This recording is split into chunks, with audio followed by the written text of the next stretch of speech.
everyone, welcome back to my channel. I'm here today with another weekly vlog. I've just realised I'm filming this in a setting that doesn't blur the background. Just ignore the background, this won't be a long clip anyway. This is hopefully going to be quite an exciting vlog. Not exciting actually, but I'm going away tomorrow, but it's going to be a very calm holiday. We're staying in a lakeside lodge, so I'm hoping this will be a very calming vlog, a very kind of, I was going to say aesthetic, but I'm sat here with the Hoover in the background, so let's not be unrealistic. This is not going to be an aesthetic vlog, but I'm excited for it. Anyway, so I have no idea what I'm going to read in this vlog. I'm just going to take some books with me and just see what I'm in the mood to pick up whilst I'm away. I'm only away for a couple of days, so we might not read a massive amount in this video, but hopefully it'll be a nice fun vibe anyway. What we have already done actually is finish a book before I started this. So you might briefly have seen before this that I started Red Queen last night and I finished it and I gave it 3 stars. It was really boring. I definitely would read more from Victoria Aveyard. I've seen her a lot on social media and I think I really vibe with her as a person. Like I like the vibe that she's portraying online. So I definitely would read more from her. I just think this series was probably a product of its time. It's like 10 years old, maybe more than 10 years old now. And I've read a lot of fantasy, which isn't this book's fault. I say I've read a lot of fantasy. I've not read much high fantasy, but I've read a lot of this kind of fantasy, like YA. For context, it's a YA fantasy about a girl who thinks she's like one thing and then she ends up being another thing and she gets tangled up with the royals, and do you know what I mean? It's pretty standard, but you have to remember that this came first. It just so happens that I didn't read it when it came out, and I've read a lot of other similar books, but that's not the fault of this book, hence why I would absolutely read more from this author. I feel like this book, I'm not saying it like shaped the literary world, but I feel like this book definitely had an influence on a lot of the books that we know and love now. So I'm definitely going to read more from Victoria Aveyard. Just won't be carrying on with this series because I just, not for one single second throughout the reading experience did I care. Not for one page of this book did I care what was going on. Or it was very easy to follow, like it was very simple. If you want to read a fantasy but you want it to be like mindless and just not have to think, not have to work anything out, just vibe, go for it. But that's not really what I wanted right now. And yeah, unfortunately I just found it boring. But like, I feel mean saying it's boring because I don't think it's the book's fault. I think it's just I'm not the target audience for it anymore. I probably just shouldn't have read it, or I should have read it like 10 years ago. So when I say it's boring, I'm not judging the author or the book. It was boring to me in my circumstance, and that's my fault because I read it after reading loads of other similar fantasy books, even though this one came out first. But anyway, what day is it? It's a fantastic question. It's Tuesday today. And I'm going to now go and have a shower and wash my hair so I'm all fresh to go away tomorrow. I do also need to pack. I probably won't film much more tonight, to be honest, because I'm just going to be doing boring stuff and like getting ready. I did a little bit of yoga that you might have seen earlier. But yeah, I'm just going to basically be getting ready for tomorrow. So I think I will pick this vlog up tomorrow when we are either on our way or when we get to the lodge.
everyone, I am now back from my little getaway. We only went for a couple of days and I obviously didn't speak to you at all while I was there, but I filmed quite a lot of little b-roll clips. But I was away with my boyfriend and he doesn't like being on camera, so I'm not just going to shove the camera in his face. So I just did b-roll, and then I'm going to talk to you now about the stack of books that I read / DNF'd / started whilst we were there. Is that road noise going to be really annoying? Sorry, but I'm too warm to shut the windows. So the first book that I read whilst we were there was Wretched by Emily McIntyre, or McIntyre. I think Americans say McIntyre, but I would pronounce it McIntyre and I don't know which one is correct. I'm assuming probably McIntyre. Anyway, I finished this. I actually started this and read like a third of it a couple of months ago and DNF'd it, like soft DNF'd it at the time because I just wasn't in the mood for this kind of book and I wasn't loving it, to be honest. But I decided to pick it up whilst we were there and try and finish it. So I ended up giving this a 3-star. It was okay, I just didn't love it. The problems that I had kind of persisted. I loved Scarred by this author. What was the first one called? Hooked? I didn't love Hooked. I think I gave that like a 2.5. I really loved Scarred, I gave that a 4.5 I think. And then this one was a 3, it was okay, it was good enough. But this one didn't wow me in the way that Scarred did. I found this one, I don't know, I just found the main characters a little bit jarring. To be honest, I don't really know exactly what it was about them, but I did just find them a little bit jarring. I liked that the FMC was the morally grey one. I did enjoy that aspect. But overall, I don't know, I felt like they had a lot of physical chemistry, but I didn't feel the emotion. And in Scarred, I really felt the emotional connection, which made all of their actions made sense because they were like desperately in love. Whereas in here, like there wasn't really much justification for what especially the MMC was doing, because it was like, how are you in love? You don't know each other. Like, I'm sure you've got a physical attraction, but I'm not convinced they're in love. And I think that just kind of let the whole story down for me, unfortunately. But it's not bad. I'll definitely still read the next one in the series, but this one just didn't wow me, unfortunately. Then I picked up another book that I started a couple of months ago. So I DNF'd those originally at the same time. I think it was in like February or March. And unfortunately I've hard DNF'd this now. I've tried to read it twice. I just could not read this. So this is the third in a series by Becca Mack. The first one, Consider Me, is definitely an acquired taste. The MMC in that, Carter, is that his name? He's definitely a bit of a man-child, but not in necessarily like an incompetent way. He's just very, very full on. So that's definitely an acquired taste in itself. But I did enjoy that first one. I really felt the chemistry. I thought it was funny and charming. The second one was okay, but it did not need to be. It was a similar length to this. It did not need to be 500 pages long. And in the second one, I really started to notice that people don't speak how the characters in these books speak. They do a lot of like soliloquies of how they feel and talk about really unrealistic things. Like, everything is very much laid out on a plate. I think this author thinks that the characters have to say everything that they're feeling in minute detail to each other instead of just showing it with their actions. I don't know, and in this one it really, really bothered me. Bearing in mind, I DNF'd this at around page 170-ish, somewhere around there. By that point, they were both in their own heads thinking that they were in love with each other. Bearing in mind, this is a 500-page book and I DNF'd somewhere around here. What page is that? A bit further in. I DNF'd like around there.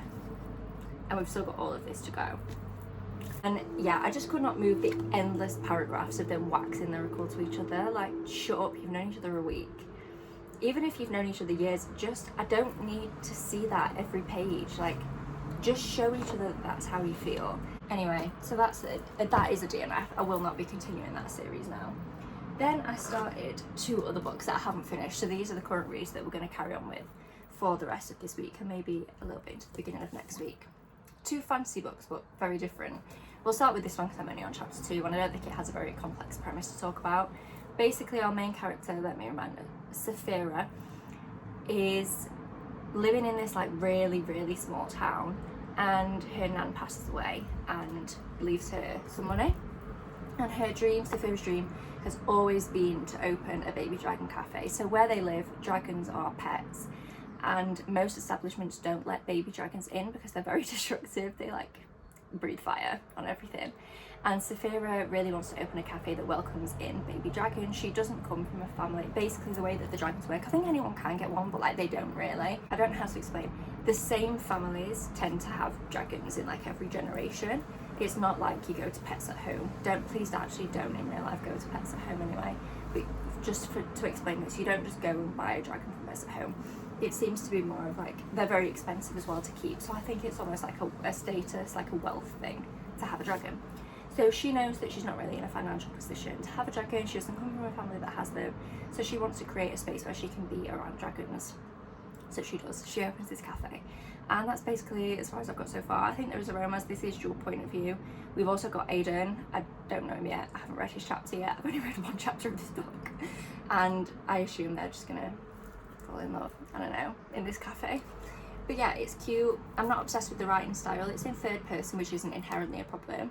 But I think in third person, it's easier for authors to fall into the trap of just telling you everything instead of showing you things. This is very much like Saphira did this, and then she did this, and then she felt like this. It doesn't really show me anything. It's telling me a lot, but not showing me very much. So I don't know how I'm going to feel about that. But I'm still going to give it a chance because the vibes are great. Like, it's very cozy. It's making me feel very autumnal, even though it's scorching hot today, and I am boiling. So I'm excited to carry on with that. And then our other read, which I've been listening to on audio, is Swordcatcher by Cassandra Clare. Again, I'm not very far in, so I only know the kind of basic premise at the moment. Obviously, I don't know the main character names, because why would I do that? Kel.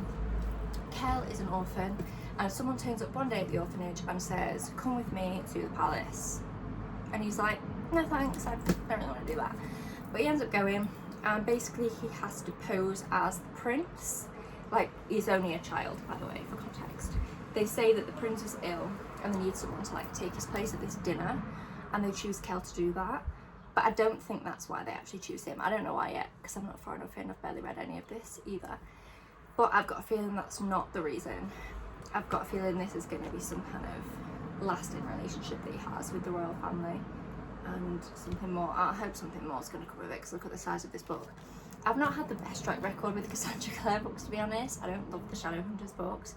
I'm up to Clockwork Angel. I've just finished Clockwork Angel like a week or two ago. Didn't love it. Also didn't love the first 3 books in the Mortal Instruments. So I'm really hoping that it definitely feels different already. Like, obviously the, what's it called? Shadowhunters universe is like an urban fantasy. This feels like, you know, like a royalty kind of fantasy, which I think is a little bit more my speed when it comes to fantasy. So I'm hoping that I will prefer this one a little bit. But I will keep you updated on both this and the Baby Dragon Cafe. I don't think I'm doing very much today. I'm trying to continue like the holiday vibes by having a very chilled end to the week, because it was so relaxing when we went. Like, we were just in this lodge on a little lake, and it was so quiet and so relaxing, just in the middle of the countryside. And then one day we had a run out to the coast as well and went to the beach, and it was very nice. So I'm just trying to keep hold of those like calm, relaxing vibes and not do too much this weekend. Hello, please do excuse the fact that I've just got out of the shower, so I've just done my skincare and my hair is soaking wet. But I just wanted to give you a quick reading update. So I've read like 2 more chapters of the Baby Dragon Cafe. Thoughts on that are still exactly the same as it stands. I think I will finish. I think it's a bit early to say whether I'll finish it. I'm definitely going to carry on. I just don't feel particularly enthralled by it, to be honest, but maybe it's too early to say that. Maybe I'm not being fair. So I'm definitely going to carry on and see how that one goes. Like, it is a cute, cozy time. Like, I love the vibes. But as I said, the writing is just not for me, and I fear that the plot is going to be a little bit too cozy for me. I like cozy fantasy, but I feel like in books such as, I don't know, Legends and Lattes, that's cozy, but we've got stuff going on. Even if the stuff isn't like the highest stakes, there's constantly like something to be following along with, you know? But I don't know. We'll see how it goes. And then Swordcatcher, is that even the name of the book? I don't have it with me, so I don't know. Anyway, we'll call it Swordcatcher. I don't know if that, no, I think that is the name of the book, because I think the series is called like something to do with Castellane.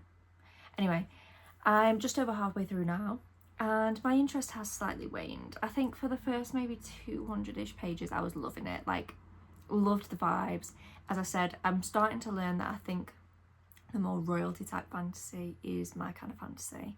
So I was loving that, loving the vibes. But then all of a sudden I feel like we've had too many people introduced, like too many characters, and it's getting a bit hard to keep track of them. There's just a few too many people for my liking right now. I wish that we would have maybe met some of them like either later in the book or maybe even in the second book. I don't know that we need all of these people involved like right now. They don't really do much, they're just there and I need to remember all their names.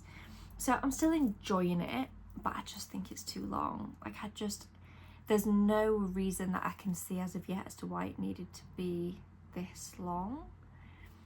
I don't really get it. I feel like it could have been like, I think the book is over 600 pages. I can't remember. I think I'm around page 400-ish, maybe just under 400. And I think, I don't know, this could have maybe been like a 450-page fantasy book. It was still maybe a tiny bit on the longer side, but I don't think it needs to be 600 pages. I don't know, it just feels like not quite enough has happened. It's not like nothing is happening, but not quite enough for me has happened to warrant it being this long, and the second book is either the same length or longer. So I don't know if I want to invest in a fantasy series right now. Like, obviously I'm going to finish this book, but I don't know if by the time I get to the end of it I'll want to continue with the series or not. It completely depends how the book ends. I think if it keeps going at the pace that it is, I probably won't feel overly interested in continuing the series. But if it ends on like a big cliffhanger, then I'll read it. Like, I'm not against reading the rest of the series. I just don't feel like it right now. It wouldn't be the top of my priority list.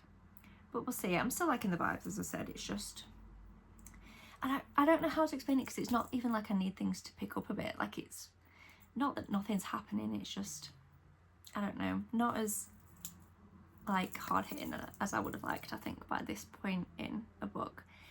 But anyway, I will probably get back to you now. I don't know how long to continue this vlog on for. I think I'll keep vlogging until I've finished these 2 books, because I don't think I'm going to vlog next week anyway, because I've got 2 vlogs that I already need to edit and upload, so I think I'm going to have a week off filming, edit and upload those, and then I think by the time they're up it'll be like the end of the month anyway, ready for like reading wrap-ups and TBR videos and stuff. So all of that to say, I think I'll just continue this vlog on into next week instead of doing like another separate weekly vlog, so I can carry on talking to you about these books and we can wrap them up in the same video. Apologies for the appearance. I'm about to get in the shower and my hair's greasy, so I've just shoved it up in a bun. I'm about to wash it, but I wanted to film this clip first. I've now finished both books that I was talking about earlier, so we'll start by talking about The Baby Dragon Cafe. I unfortunately, kind of as expected when I started this, didn't end up loving it. I gave it a 2.5 star. It was fine, but that was kind of it. It was just fine. It was almost actually a bit less than fine. As I kind of mentioned, I don't have much more to say. Like, the writing style just wasn't for me. It was just constantly, she did this, she did that, she did this, he did that, she felt that. Very repetitive. Didn't really feel any emotion. The characters felt a lot younger than they were. Like, they did not feel like adults to me at all. They were just written quite young. So yeah, unfortunately, did not end up loving this. It was a nice cozy vibe. If you're looking for something in like the fall winter time, maybe there's a motorbike going past. If you're looking for something in like the fall winter time that's just really, really easy, maybe give it a go if you already like own it, or if you can get it on Kindle or whatever. But yeah, unfortunately did not end up loving this one. And then I also finished Swordcatcher and didn't love it either. It just, I don't want to say it got worse as the book went on, because it wasn't necessarily that it got worse, it just didn't get any better. It just really middled out for me and just kind of hit a plateau around like the 350-400 page mark, and after that just for me didn't pick back up again. I don't necessarily mean in terms of what was happening or the plot, just how I felt about it. I just was not enthralled to read this by the end. It was long, and I really don't mind long books if they have a reason to be long. Some of my favourite books are extremely long, but I just felt like this did not need to be 600 pages. There wasn't enough happening for me. There weren't enough stakes. It wasn't like, we'd not got to the point where things were really impacting more widely on the world and we were really learning more about what was out there. It all just felt very steady, and I'm not really looking for steady when I'm reading a 600 page fantasy book. So yeah, I ended up giving it 3 stars. I didn't hate it. I've not decided yet if I'm going to carry on with the rest of the series. The second one is already out. I don't know. I'll just see if in a couple of months I feel like picking it up or not. But if I do, I'll definitely get it from the library and not rush to get a physical copy, because I fear maybe it's just not for me. But yeah, that brings us finally, I've been filming this video for so long, that finally brings us to the end of this video. So thank you so much for watching. I know it was a bit of a different one because the middle was just like b-roll, but I just want to have this kind of to look back on, because it was such a nice time away that we had. I just wanted to put all of those clips in, even the 8,000 clips of ducks. But yeah, thank you so much for watching this video. Please do give it a thumbs up down below if you enjoyed. Subscribe if you haven't already, and I will see you in my next one. Bye.